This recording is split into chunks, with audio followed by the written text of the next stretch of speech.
episode of Financial Freeway. It is the day after Labor Day, and what a weekend. Ended up going up to Long Beach, that's a beach between Hewlett and Tofino, Vancouver Island. A beautiful beach. I highly recommend taking some time to get out there and check that out.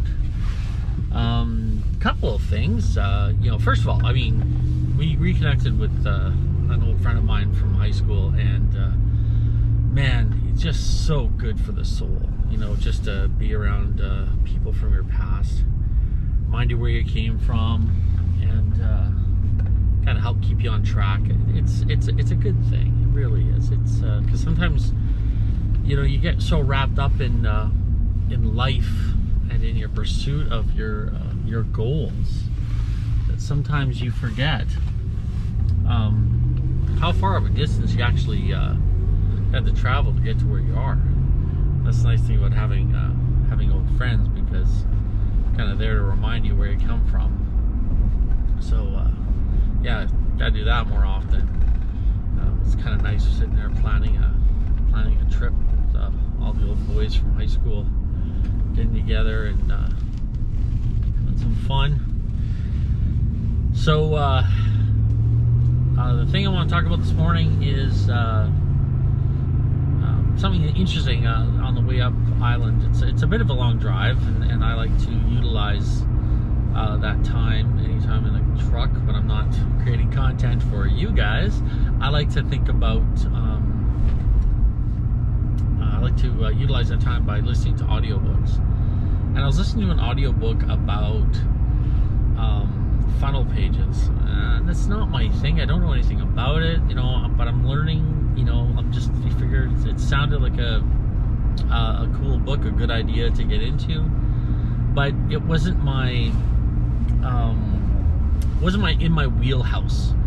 But the interesting thing about reading or listening to books or going to a class or just hanging around interesting, exciting, successful people is, even if it's not exactly what you're into, what you're doing, you will find a way to be able to draw something from those interactions. And that's what I got from listening to this book about funnel pages. Oh my God! If I heard the word funnel page, it just was constant funnel page, and it became one of those words you hear, and every time you hear it, it starts to make you laugh because it's starting to sound silly. So, anyways, I got listening to it, and again, nothing that I'm interested in doing or searching or going after. But one of the things he mentioned was about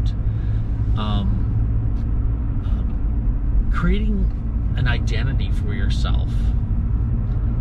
And if your identity is one of somebody that doesn't deserve certain things, you're going to go out of your way to make that happen. You're subconsciously going to be going out of your way to prove that you are unworthy and you don't deserve the abundance that you're looking for.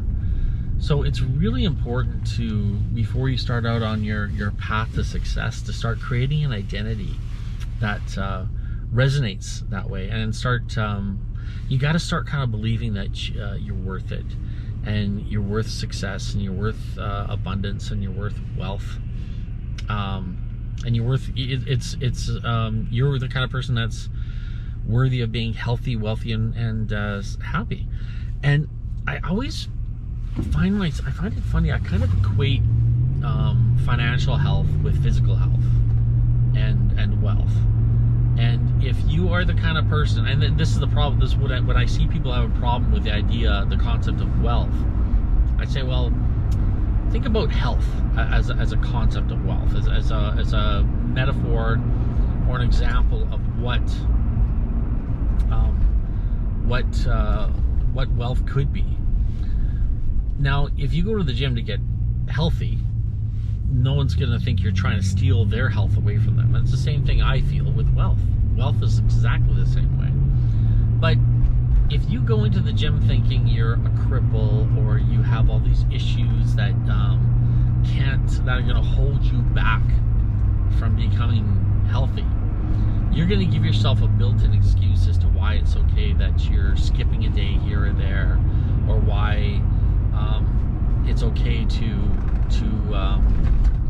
not focus on your diet and skip leg day, for instance. This is why having that identity that puts you in that place of the ability to visualize yourself as that person.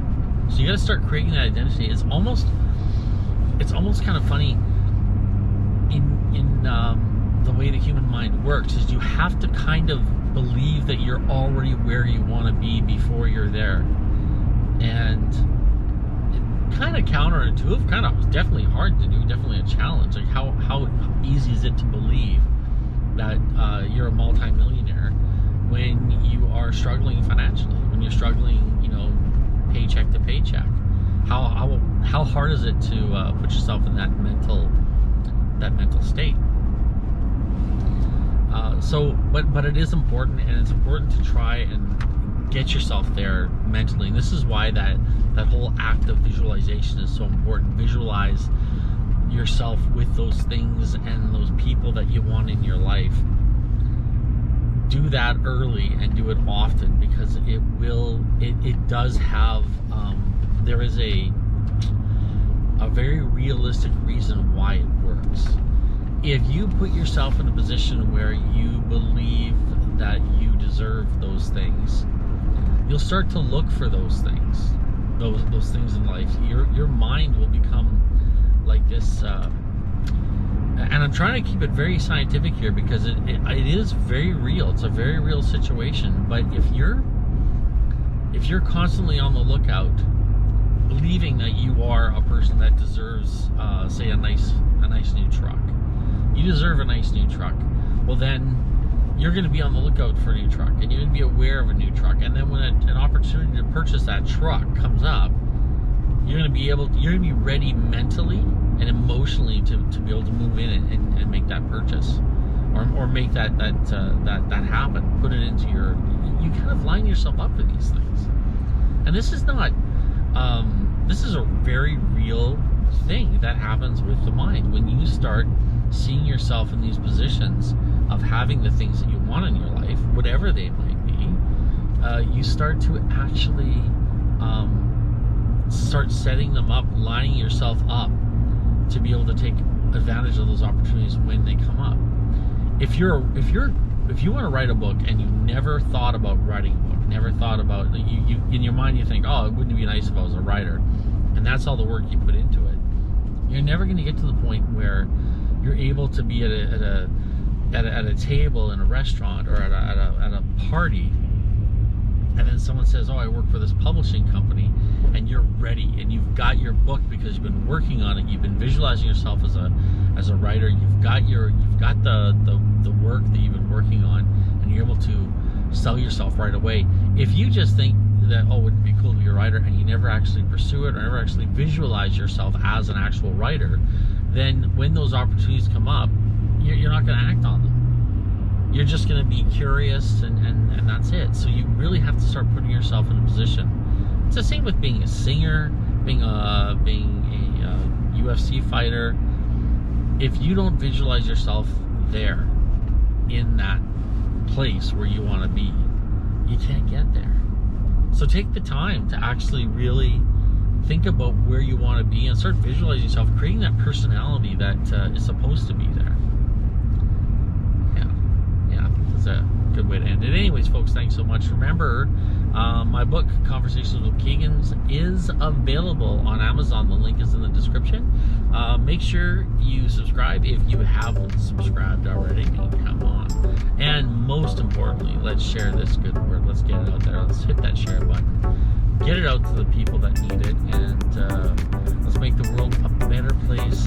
Remember, create the personality of the person that you want to be. Have a great day. God bless.